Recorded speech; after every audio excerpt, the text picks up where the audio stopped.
So what does make happiness? I mean, if all we want is happiness, how do we do it? It's a little counterintuitive, to tell you the truth, but there's a real trick to it, and it can be done. You can create happiness. Here's how it's done. First of all sentient beings are equal. And in our nature, we are not only the same, we are one. From the point of view of Buddhahood, if the Buddha were to look out at everyone and look from the mind of awakening in the state of enlightenment, it would not be possible to see where one of us ends and the other begins. Because our nature, our true nature, is pure, pristine, primordial light. Now, it's not visible light in the way that we understand light, because when you can see light, then you're standing away from it. You would call it undifferentiated, non-conceptual illumination, radiance. That is our nature. So when we defile that nature in our relationships with others and cause harm to others, we suffer. Now if we could do the opposite and try to benefit others, we create happiness. And it doesn't seem to be the truth, because we think, you know, gimme, gimme, gimme. This is what America has taught us. This is what our culture says to us. Give me a car, I'll be happy. You know, give me a boyfriend, I'll be happy. Give me another boyfriend, I'll be twice as happy. And so that's what we're taught. We're taught that gimme, gimme, gimme is the way to happiness. It's kind of the, you know, it's the modern mantra, isn't it? Gimme, gimme, gimme, hung.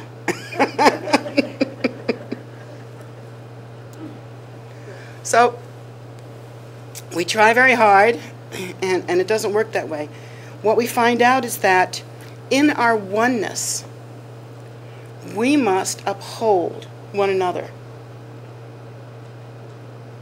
We must not only practice kindness towards one another, but practice recognition. So let's say in my desire to be happiness, I decide the only thing that's going to work for me is a new car. Let's say in my materialistic American psyche, that's what I've decided. I've just got to have this new car. I saw it on TV, and I've got to have it. So what I do, whatever I do to get money for that car, even if it's honest, even if I go to my credit union and I, you know, borrow and I do everything right, I make the payments, and it's all legal and everything, you must understand it's ordinary. It's just regular. It's the stuff that you move around when you move an apple from here to here. It's nothing. It's ordinary, worldly gobbledygook. So, okay, you go to your credit union, and you get the dollars, and you get the car, and then what happens? You're happy for a little while, and then the car gets old. Baby throws up in it. Dog shits in it. Oh, excuse me. You know, you spill milk in it. Or it just gets old. They get old. You drive it, and it gets old. Or you smash it up. Even better. Or, now that you've bought it and gone to the credit union and cleaned everything out, you don't have money for gas. So, this is not the way to create happiness. Even though the car might cheer you up for a little while, it is not going to change your life. It is not going to do what you hope it's going to do.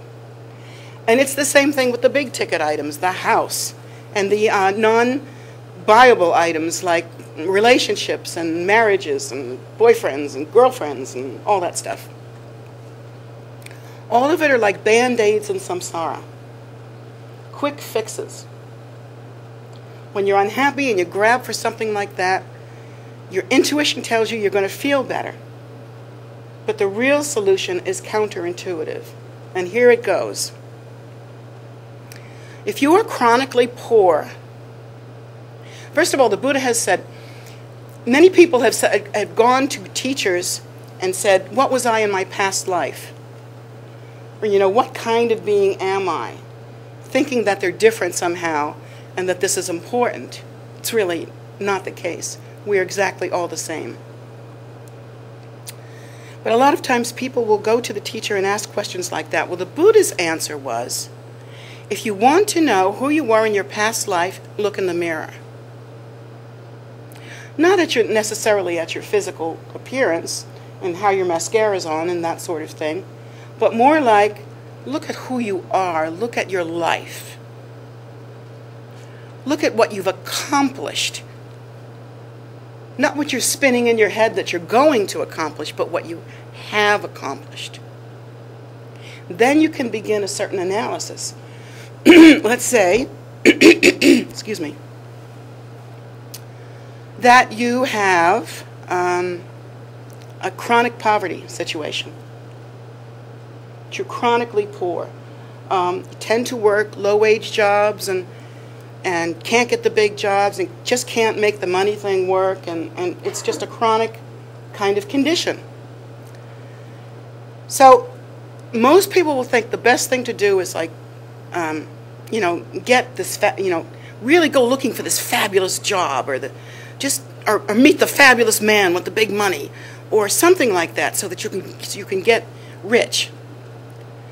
That kind of thinking will keep you in exactly the same position you've always been in, and it will never change. If you find yourself in a state of chronic poverty, you must understand that cause and effect relationships are operating here. You are now reaping the result of a cause that was created maybe early in this lifetime, more likely in another lifetime. And this is why it's so hard, is because you can't see it. We don't know what happened in our last life or 10 lifetimes ago. We really don't know what's the cause. But again, the Buddha says, here's where analysis is very useful. So we look and we say, well, I've always been poor, it's always been an issue. So what can I do to solve this problem? Is hoping for a rich person or a rich job to come along really the solution? Actually, no. What you should start doing, if you're chronically poor, is to give all you can to the poor. Counterintuitive. The shirt off your back if you have to. Now, people will try that and they'll come back to me and say it didn't work. The reason why is because how long did you try it? It took you lifetimes to get this habitual. You got to work at it a while. You can't expect to just be kind for a couple of weeks and then boom, we're home and dry. It's not like that. You have to actually take the grasping energy that you're feeling, that I want the money, I want the money, I want the money, and turn it around into I give what I can give. If it's a quarter, if it's 20 cents, if it's a penny, if it's a hug, if it's some extra clothes to people that don't have clothes, a warm blanket in the wintertime, anything. It doesn't have to be big bucks, but you develop the habit of generosity to the degree where it outweighs that graspiness that says, when am I going to get rich? When am I going to get rich? When am I going to get rich? See? By the time you've changed that habit, things are changing in your life. But until you change the habit, nothing will change.